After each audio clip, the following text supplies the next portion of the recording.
My name is Eliza. I'm 47 years old, a widow for nearly a decade now. My days have settled into a predictable rhythm, quiet mornings with tea by the window, afternoons spent tending to my small garden, and evenings reading novels that never fail to promise but rarely deliver the thrill of an unpredictable romance. I live alone in a modest townhouse on the edge of the city. It's a place that mirrors my life, calm, orderly, and just a little too quiet. There's a bakery down the street where I sometimes treat myself to a croissant, and a park I walk through to stretch my legs. It's a peaceful existence, but if I'm honest, it's also a little hollow. That's why, on a whim last Thursday, I decided to change my routine. Instead of heading straight home after my errands, I stepped into a cafe I'd never noticed before. The scent of freshly brewed coffee and the soft murmur of conversation drew me in like a spell. I ordered a latte, found a table by the window, and let myself savor the rare pleasure of being somewhere new. And that's when I saw him. He was standing at the counter, his posture relaxed, a quiet confidence radiating from him. He couldn't have been more than 30, with dark hair that fell in waves just above his collar, and a smile that seemed meant for someone far luckier than me. I tried not to stare, but my gaze betrayed me.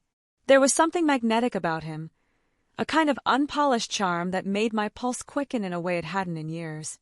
I left the cafe that day with a knot of emotions I couldn't untangle: curiosity, longing, and a flicker of something dangerously close to hope.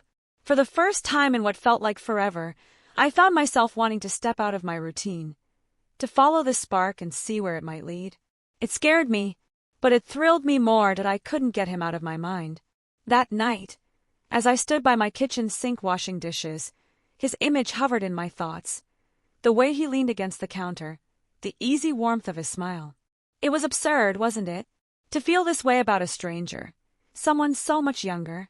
I tried to brush it off, but the quiet of my house only amplified the curiosity gnawing at me. The next day, I went back to the cafe. It was a small rebellion against the monotony of my life. I didn't expect him to be there again, but as I sipped my tea by the window, there he was. This time, he sat at a table by the corner, typing away on a laptop. I watched him, pretending to be engrossed in a newspaper I'd picked up at the counter. He looked focused, his brows furrowed slightly as if the world beyond his screen didn't exist. I wondered what he was working on, a novel, perhaps? Or something practical, like a report for work? The urge to know more about him was almost unbearable. When he left, I followed. I told myself I wasn't being intrusive. I was just curious. He walked with a relaxed confidence, cutting through the park I often strolled through on weekends. I kept my distance, my heart racing with every step. He stopped at a bench near the pond, pulled out a book, and began reading. The scene was so serene, so utterly unexpected, that I almost laughed at myself. For 3 days, I repeated this strange ritual. Each day, I learned a little more about him. The way he always ordered an espresso, how he lingered in the park to read, and the slight, almost imperceptible sadness that occasionally flickered across his face. By the end of the 3rd day, I realized something else. He had started noticing me too. Our eyes met briefly in the cafe, and there was a glimmer of recognition. At the park, I caught him glancing my way more than once, his gaze soft but searching, as if he was trying to make sense of my presence. That glimmer of recognition sent a thrill through me. It wasn't just me, was it? There was something there. Something unspoken but undeniable that I didn't know why I was hesitating. By now, it had been 3 days, and everything seemed so absurd. Me, a woman in her late 40s, following a man nearly 2 decades younger than me around the city like some lovesick teenager. But despite my better judgment, I couldn't let go of the feeling that something was pulling me toward him. I spent the evening pacing around my house, weighing the consequences. The rational part of my brain screamed that it was foolish. This attraction, this obsession, was ridiculous. What would a man like him want with someone like me? But another part of me, the part that had been dormant for far too long, whispered, what if this is your chance? What if, just this once, you allowed yourself to be bold? So I decided to take a risk. I spent hours deliberating over the simplest invitation, feeling like a teenager all over again. My handwriting was neat and careful as I wrote a note, but my hands trembled as I folded it. Would you like to join me for tea? I had written. It seemed so innocent, so casual, yet I knew it was anything but. The next morning, I dressed with more care than I had in years. Chose something comfortable yet flattering, a soft sweater that clung gently to my frame, and my favorite pair of earrings. There was no reason for this nervousness, but I couldn't help it. I arrived at the cafe earlier than usual, almost anxious for the moment to arrive. I saw him at the counter, ordering his espresso as always, his back to me. This time, instead of retreating to my corner, I walked toward him, my heart thudding in my chest. "Excuse me," I said, my voice almost a whisper. He turned, startled but not unfriendly. "I know this may seem odd, but I was wondering if you'd like to join me for tea sometime." I felt my face flush, but I didn't look away. There was a moment of silence, and then he smiled, a small, knowing smile that made my pulse race. "I'd like that," he said softly. The world felt like it held its breath for a moment before the weight of the exchange settled in. I had done it. I had taken the first step. The days leading up to our meeting were a whirlwind of excitement and nervousness. Each morning, I stared at myself in the mirror, silently asking if I was truly ready for whatever was about to happen. I had never done anything like this before. Was I too old to be this vulnerable? Too foolish to believe that someone like him could want anything to do with me? But when the day finally arrived, I dressed with the same care I had the first time we met. Softly, elegantly. I chose a simple dress, something light and airy, with a touch of color that I knew would bring out my eyes. My hair was swept into a loose style, casual but with intention, and I took a little more time with my makeup than usual, just enough to feel polished but not overdone. I arrived at the park early, nervous energy buzzing in my veins. The air was cool, crisp, the kind of weather that made everything feel fresh. I waited near the bench by the pond where I had seen him before, my heart beating like a drum in my chest. When he arrived, I almost didn't recognize him at first. He looked different, more relaxed, more real, as though the formality of the cafe was gone, and in its place stood a man who was simply human. He was dressed in a soft sweater and jeans, his hair slightly tousled as if he had just rolled out of bed. Our eyes met before either of us spoke. He didn't smile right away, but there was a softness in his gaze, an understanding that reached me before his words did. "Eliza," he said, his voice gentle. "It's good to see you again." I swallowed the knot in my throat and nodded. "I'm glad you came." We walked together in silence for a moment, the sounds of the park around us blending into a peaceful hum. I didn't know what to say. What could I say? This moment felt so delicate, like it could shatter if I spoke too loudly.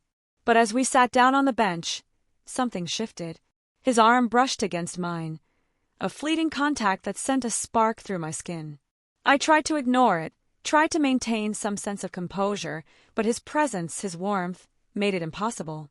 "I've been thinking a lot about you," he said, his voice low, almost shy. "About the way you look at the world, the way you move through it with such grace." I felt a warmth spread across my chest, but I couldn't quite breathe. I had no words for what I was feeling. But when he turned to me, his face just inches away, I didn't need words. His gaze held mine, and in that moment, everything seemed to stop. Time, the world, everything faded except for him and the connection we shared in that silence. Then, without warning, he leaned closer, and his lips met mine.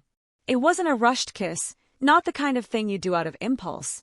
It was slow, measured, as though he, too, had been waiting for this moment for longer than either of us could say. The kiss deepened, and my heart leapt in my chest, my senses overwhelmed by the simple, beautiful reality of it all. I felt every inch of my body awaken in a way I hadn't thought possible. This wasn't just attraction. It was something more, something undeniable. And for the first time in years, I allowed myself to feel it all. The kiss lingered in the air long after we pulled away. Neither of us said a word, and yet everything felt said. The space between us felt charged, as if something electric had sparked to life. A connection so deep, so raw, it was impossible to ignore. We sat there on the bench, the world around us returning to its usual rhythm, but for a moment, it was as though time itself had paused. I couldn't stop looking at him, at the way his eyes searched mine, as if trying to find the words that had eluded us both. I started, but I couldn't find the words. "You're not what I expected," I finally managed. The confession felt foolish the moment it left my lips, but he smiled. A soft, knowing smile that only deepened the ache inside me. "I'm not what I expected either," he admitted, leaning back slightly as he crossed his arms. "But something about you, it's hard to explain." His voice trailed off, and for a moment, I felt the weight of everything we hadn't said. I was terrified. Terrified of what this meant, of where this could lead, of the way my heart was suddenly wide open to something so unexpected, so bold. What if he wasn't really serious? What if I was just another momentary distraction in his life? But as I looked at him, something in me, something I hadn't realized had been there for years, finally settled into a quiet certainty. I wanted this. I wanted him. "Why didn't you tell me who you were the first time we met?"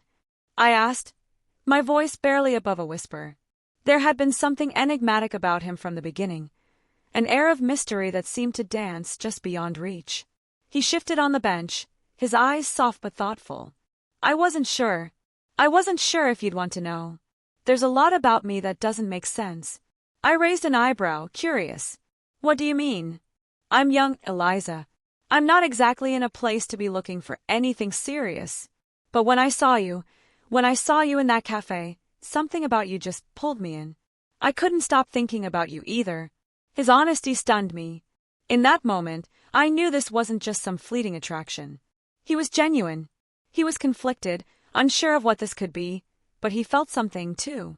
And that made all the difference. I reached out, taking his hand in mine, the touch so simple yet profound. "I don't know what this is, or where it will go," I said, my voice steady but soft. "But I'm willing to find out. Are you?" He squeezed my hand, his gaze unwavering. "I am." And just like that, everything felt right. The fear that had held me back for so long, fear of judgment, fear of age, fear of foolishness, melted away. For the first time in years, I felt like I was truly living, embracing something that was mine, something I had chosen for myself. Whatever came next, I knew it would be worth it. The days that followed were a blur of newness, like stepping into a world where nothing was as it seemed, and yet everything felt just right. We began to meet more frequently, not in the usual places, but in hidden corners of the city that felt like our own secret haven. Coffee shops in quiet neighborhoods, quiet parks where no one knew our names. Each meeting was both thrilling and unnerving. It was as though we were two strangers caught in a whirlwind of unexpected emotions, drawn together by something neither of us could explain. Each time we met, our conversations grew deeper, more personal, and I found myself revealing parts of me I had long kept hidden. I spoke of my late husband, the love I had once known and the grief that had followed.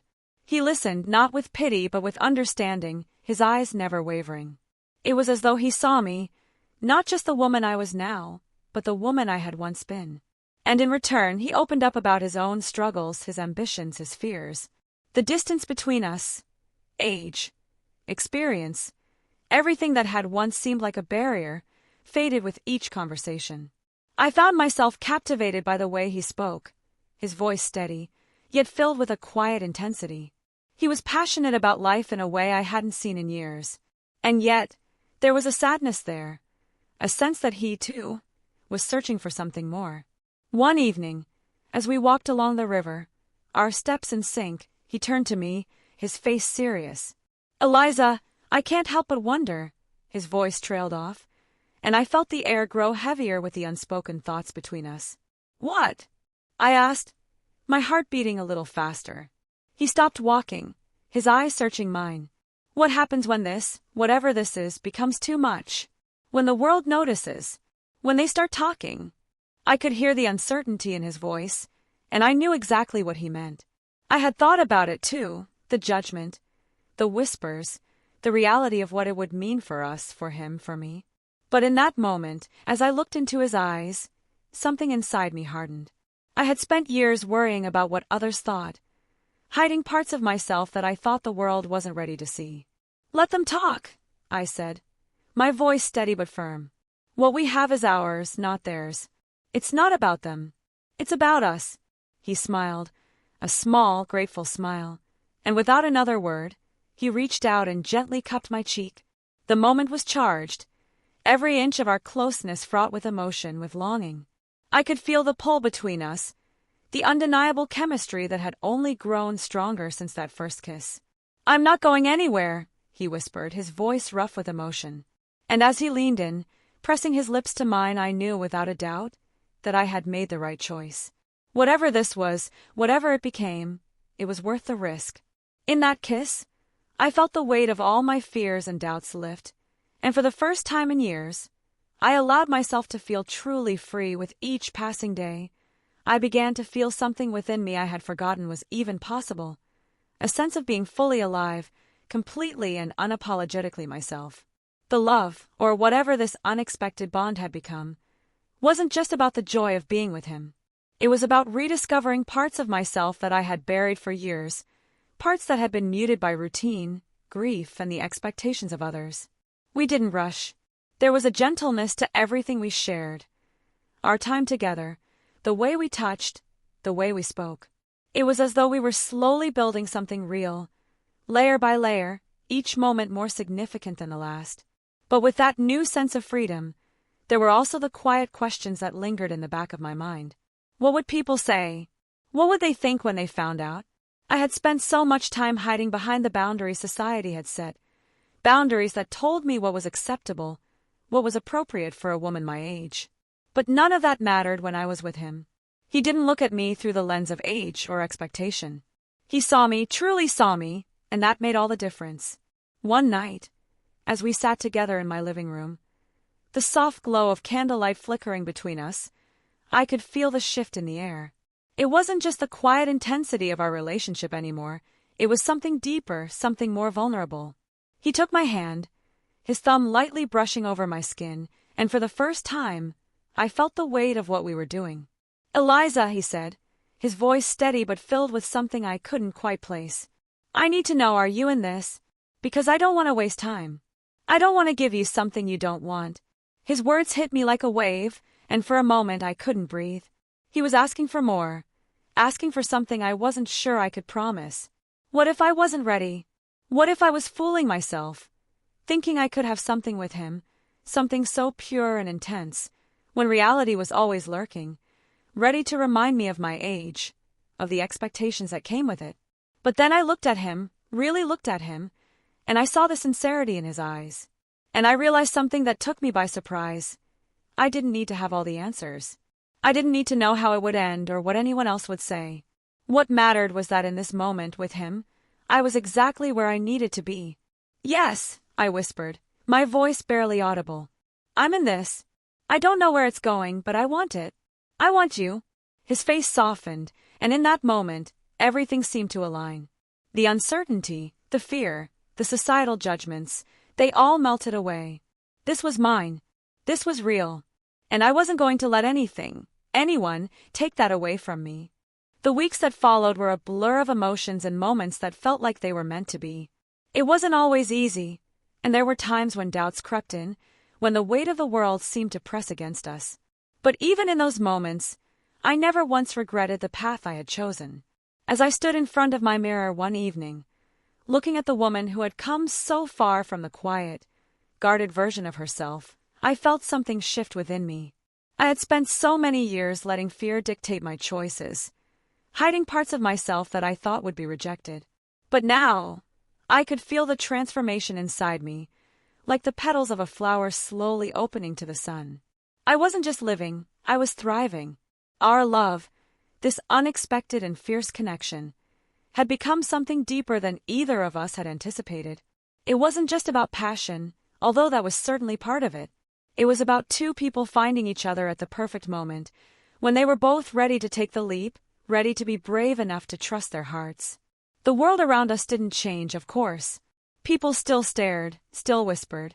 But the difference now was that none of it touched us. We were creating our own world. A world where love didn't come with a set of rules, where age was just a number and connection was what truly mattered.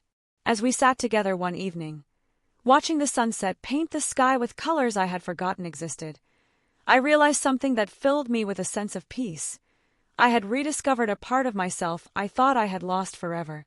I had let go of the walls I'd built around my heart, and in doing so, I had opened myself up to a love that was pure, intense, and real.